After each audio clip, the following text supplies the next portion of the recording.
How to go live on TikTok without showing face. Let's get started.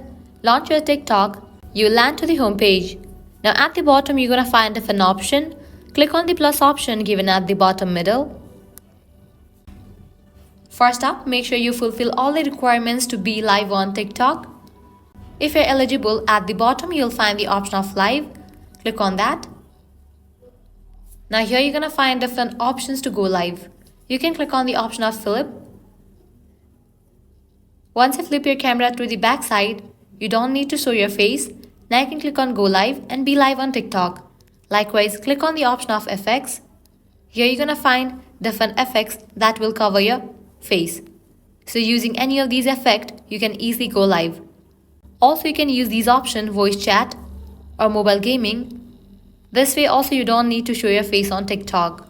So this way you can easily go live on TikTok without showing face. There are lots of options. If this guide was helpful, don't forget to like, share and subscribe to our channel. Thanks for watching.